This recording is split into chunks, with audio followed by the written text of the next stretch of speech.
Hola oyentes de Radio Sefarad, volvemos a la sección Milim, la historia de las diásporas, como siempre, de la mano de Alicia Benmergui desde Argentina.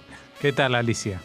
Muy bien, dispuesta a seguir contando parte de esta historia que vamos a terminar, creo que vamos a terminar. Hay mucho más para decir, pero bueno, lo hemos contado todo el tiempo, así que bueno, vamos a seguir, creo, ya te digo, por última vez con el tema de los judíos en la zona de residencia. Sí, simplemente vamos a recordarles que esta es la octava entrega del capítulo sobre los judíos en el Imperio Zarista, pero que esta historia, como muchas otras, las pueden encontrar en la página web www.milimcultural.com.ar, y si quieren, una vez al mes pueden recibir en su correo electrónico gratuitamente, por supuesto, un boletín con noticias con historias de la historia judía, suscribiéndose a través de cultural@arnet.com.ar.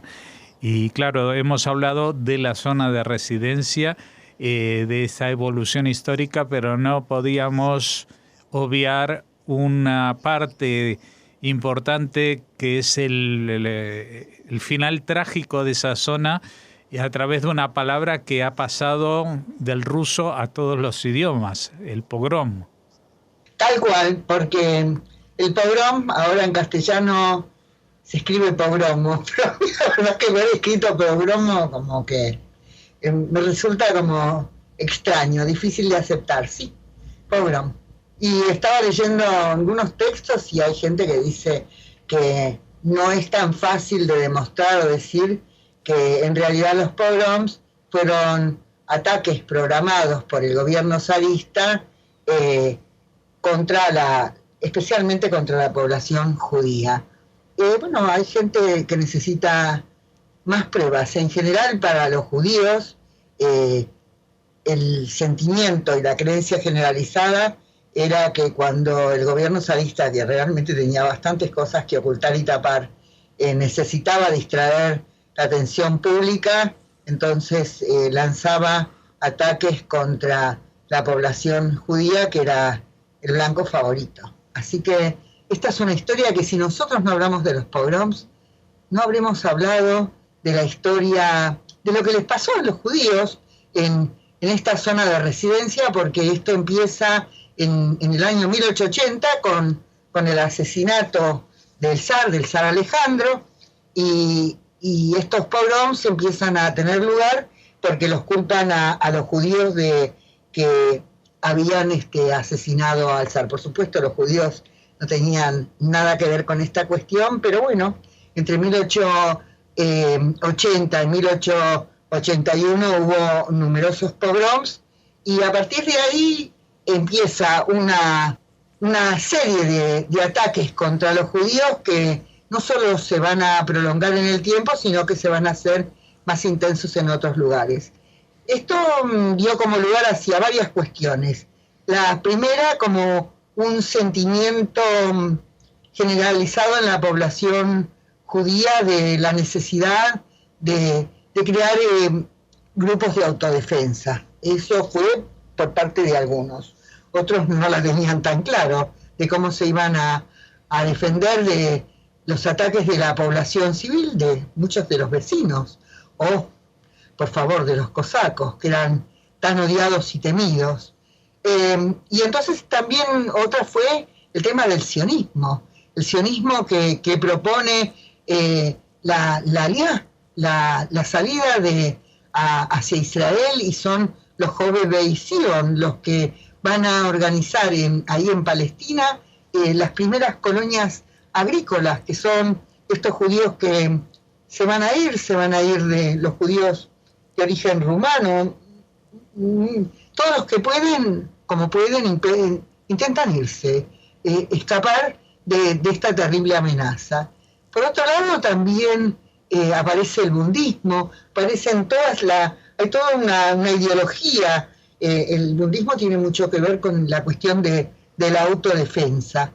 Y aparecen también los escritores hablando sobre esto, sobre este drama, sobre este sentimiento terrible de dolor y de injusticia que va a llenar a esta población judía. Si alguien tiene curiosidad de los que nos está escuchando, van a poder buscar, cuando aparece la historia de los pogroms, los que aparecen son los judíos exhibiendo a sus muertos. Los judíos, la costumbre judía no es de ninguna manera exhibir a los muertos, muy por el contrario, habitualmente, y es una costumbre judía, nosotros velamos a nuestros muertos a cajón cerrado. No hay exhibición de los cadáveres, pero en este caso se los ponía uno al lado del otro. Es terriblemente patético porque se ve chico, se ve de todo así. Los muertos que dejaban los pogroms, aparte de la cantidad de mujeres violadas, de los robos, del terrible dolor.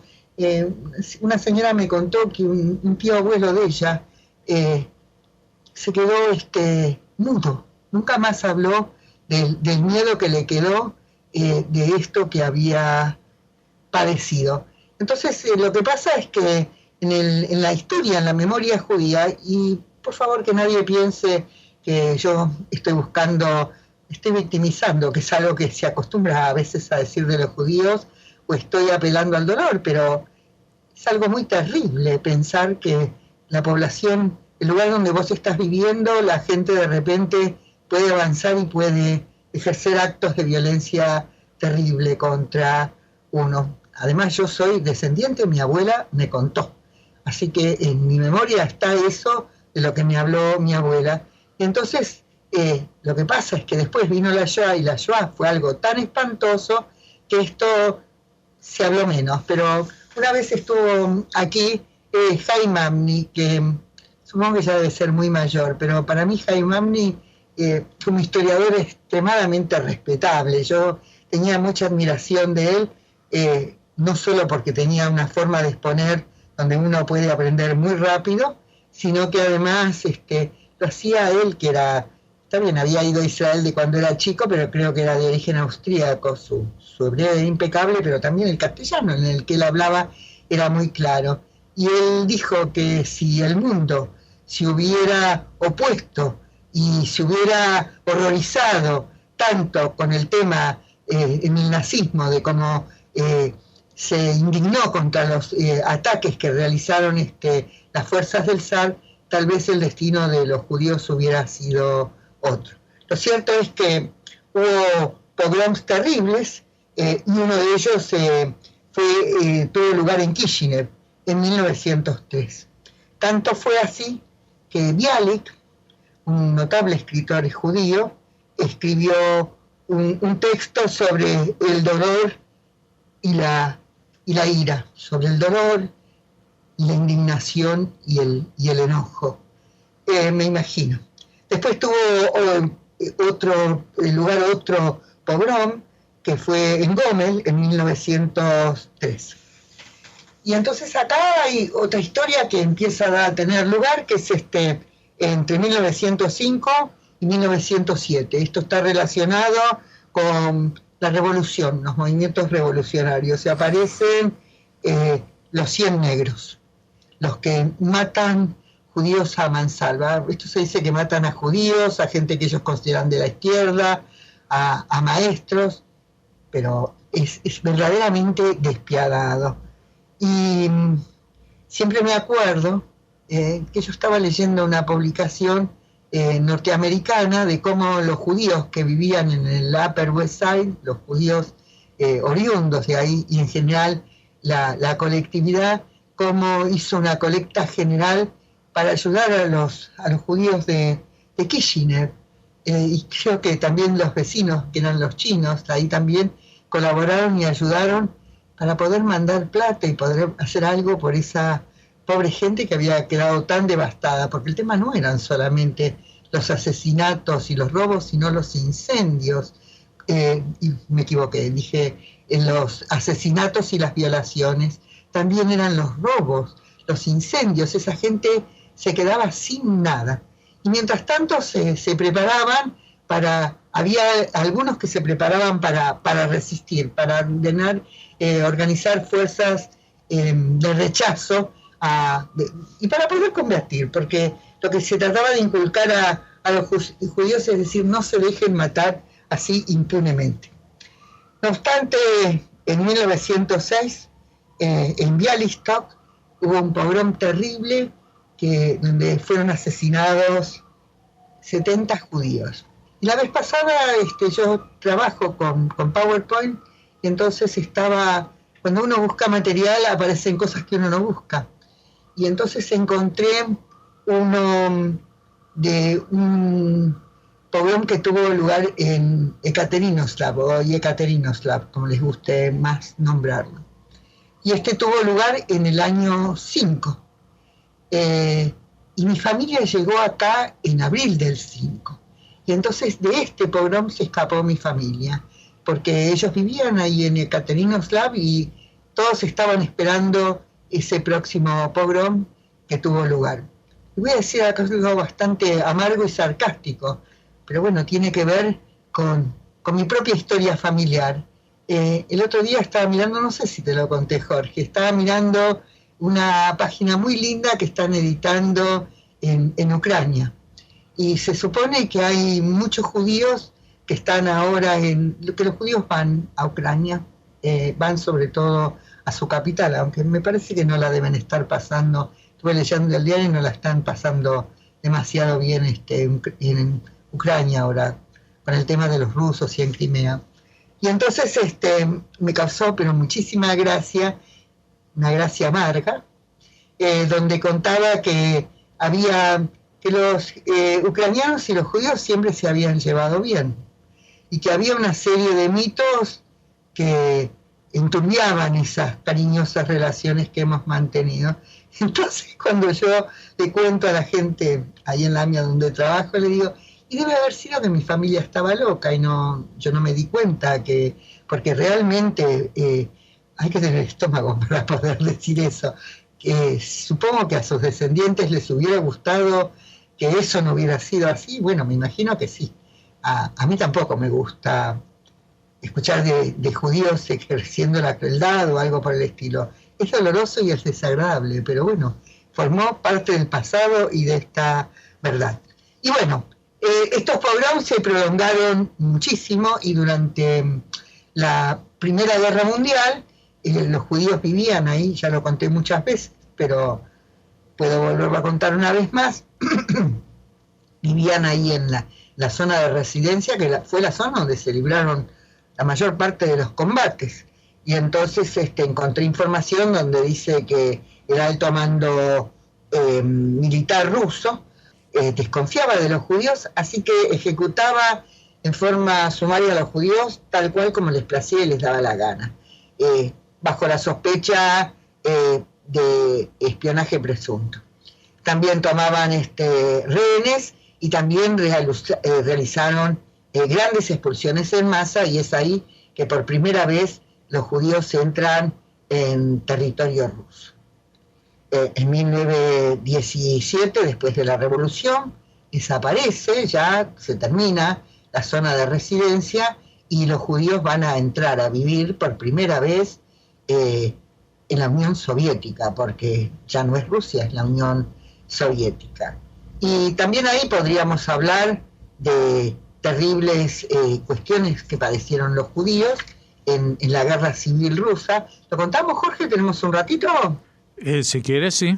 Yo voy a decir que he visto cosas horripilantes, pero la primera vez que busqué, yo aprendí que cuando uno busca en Google al principio es muy difícil encontrar aquello que uno está buscando.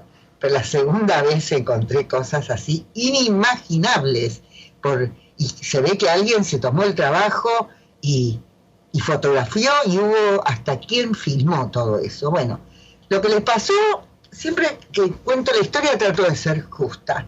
Quiero decir que esa guerra civil que se produjo en 1919 y 1921 en la Unión Soviética fue terrible. Fue terrible para la población en general, los actos de canibalismo. Por eso digo que las cosas horribles que uno ve en esas fotos que se produjeron porque la gente no tenía qué comer, ni los campesinos, no había directamente comida.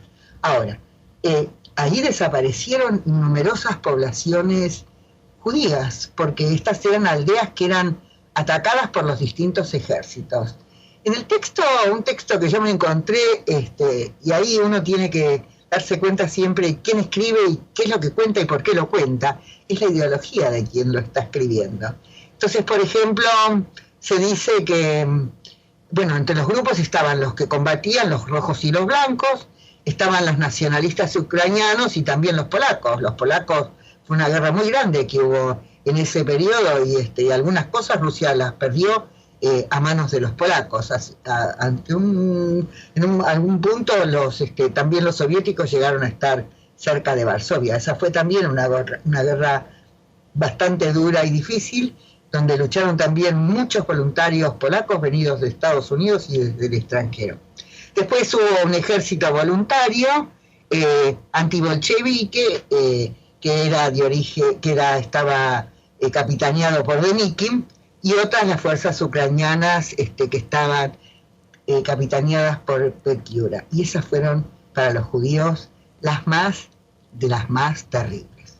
Un texto benévolo dice que las tropas bolcheviques trataban los dirigentes, los militares con autoridad de impedir que atacaran a los judíos. Yo tengo un texto menos benévolo y dice que había el mismo antisemitismo entre las tropas bolcheviques y el mismo odio a los judíos, y que cuando los atacaban con la misma hazaña que el resto.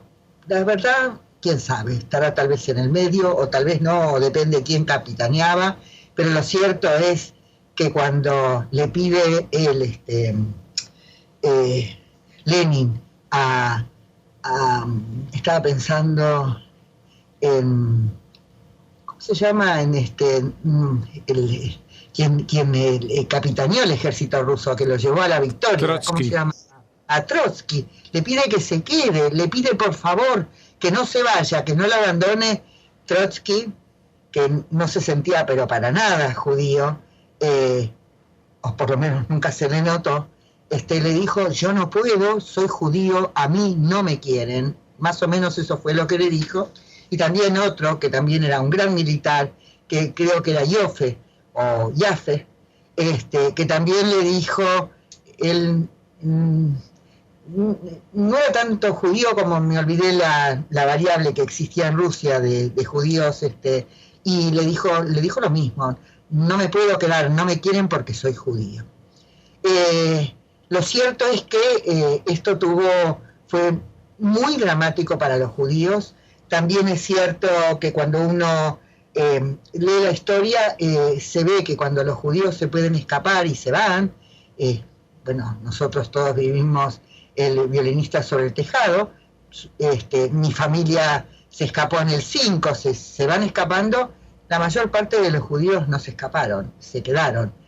No todo el mundo podía irse, no todo el mundo podía creer. Fue por una serie de circunstancias. Gran parte de ellos llegaron a Estados Unidos, y eso va a cambiar la historia de los judíos europeos. Pero lo cierto es que la mayor parte de los judíos se quedaron ahí en la Unión, viviendo o en la Unión Soviética, y esto va a producir, a partir de 1918, sobre todo no tanto mientras está Lenin, pero después cuando sube al poder Stalin, una separación tajante para siempre entre los judíos que se quedan a vivir en la Unión Soviética y los judíos que van a vivir en otras regiones de Europa o del mundo.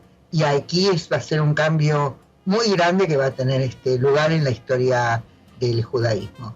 Uh-huh. No sé, me parece que con esto es muy simple, es muy poco, nosotros lo sabemos, pero tratamos de dar la mejor información posible de una historia muy intrincada y muy larga y muy profunda de los judíos de Europa Oriental. Pues con estas palabras, pues culminamos este capítulo de los judíos en el Imperio zarista. Seguiremos hablando de la historia judía y de sus diásporas dentro de 2 semanas. Muchas gracias, Alicia Ben Mergui. Hasta entonces. Muchas gracias a ustedes y hasta entonces.